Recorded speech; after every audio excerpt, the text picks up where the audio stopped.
Hey, sa ating lahat, mga kaibigan, andito na naman tayo sa ating channel na Mercado Official po.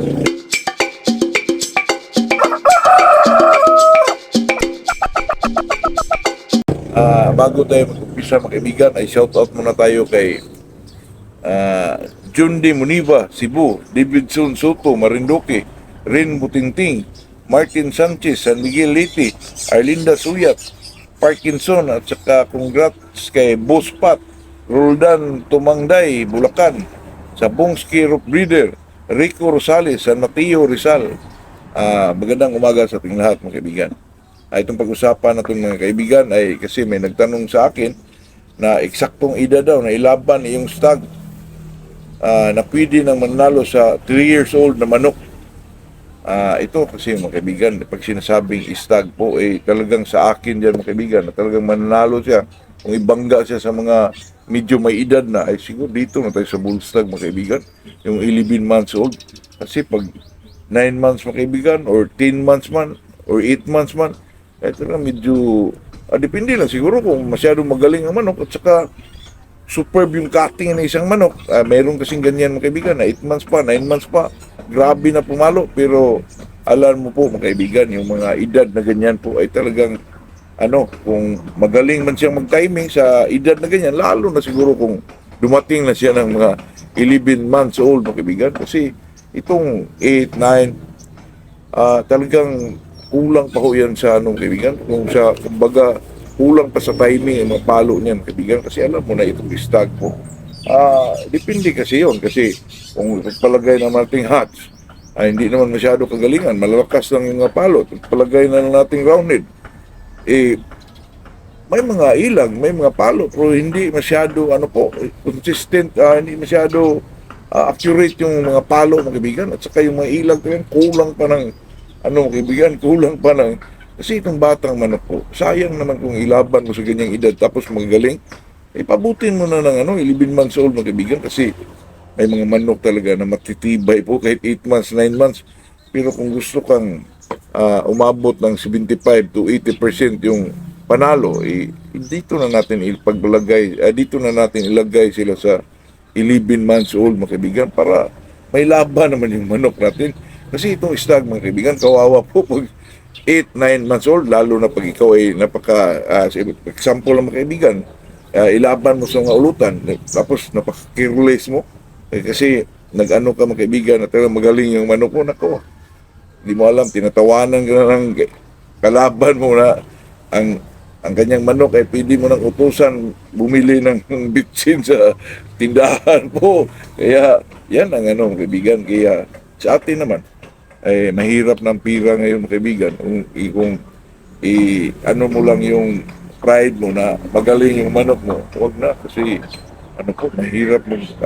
Okay lang siguro kung medyo may pira tayo. Kahit may pira, mga kaibigan, itong stag na manok, ilang bisis ko na yan na experience, kaibigan. Kung ganun man, gusto mo maglaban ng 9 months old, kasi sa mga stag derby, mga kaibigan, yan talaga ang pinaka-eksaktong edad na hindi siya naglugon, ay talagang mga pa yung mga balahibo niya, yung talagang yung napaka-presko pa po. Kasi pag 10 months, papuntang lugo na. At saka ito namang 7 months, talagang bata pa. Itong 9 months ang pinaka-ideal po na sa mga stag derby. Pero kung tayo ay maglaban lang dito sa mga ulutan, ganun, huwag mong lang yung kaibigan, baliwalain mo lang.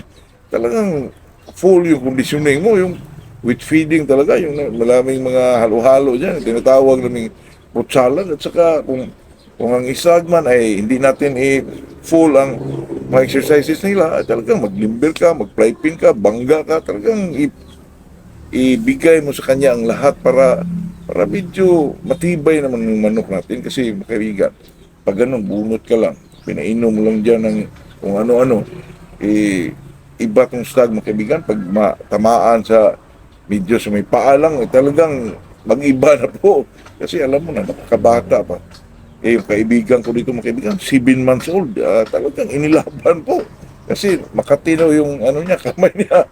nanalo nung kaibigan kasi yung manok niya ay ano yung parang blocks mga kaibigan na cruise around head po. Napakagaling. Pero nasiyangan po ako mga kaibigan kasi nabalda yung manok. Kung dapat yun, kung mga 11 months pa, di, baka hindi mabalda yun. Kasi itong stag mga kaibigan, kunting ano lang dyan, kunting sugat lang, maliit na sugat talaga, mabalda na kaagad. Sayang naman.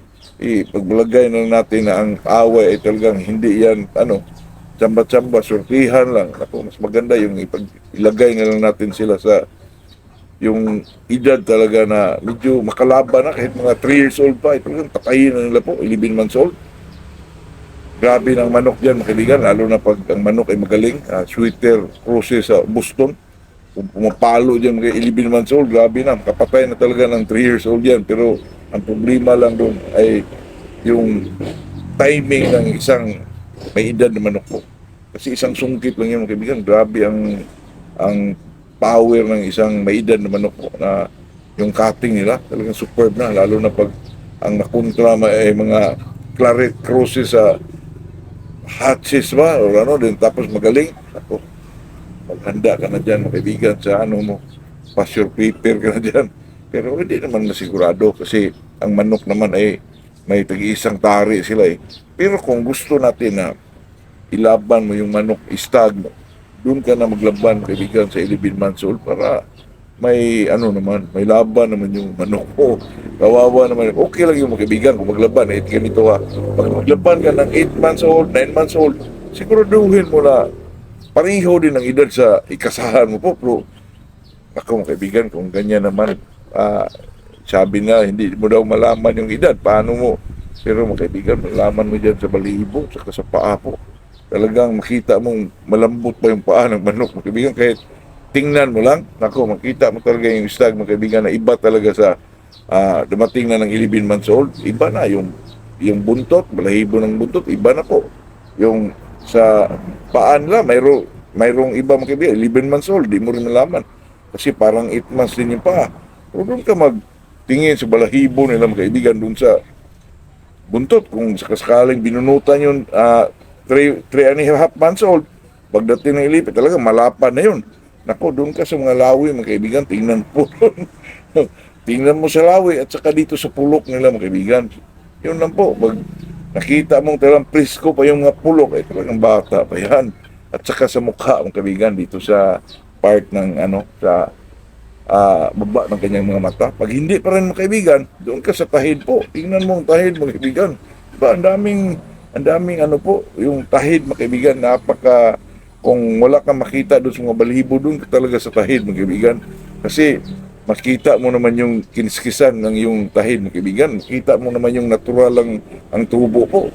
Kung wala pa rin, mga kaibigan, hindi mo pa rin siya, hindi po rin makuha yung saktong edad. Wag mo nang pilitin. Kasi pero pag may pagkakataon kang mahawakan mo yung paa, yun, pwede yun.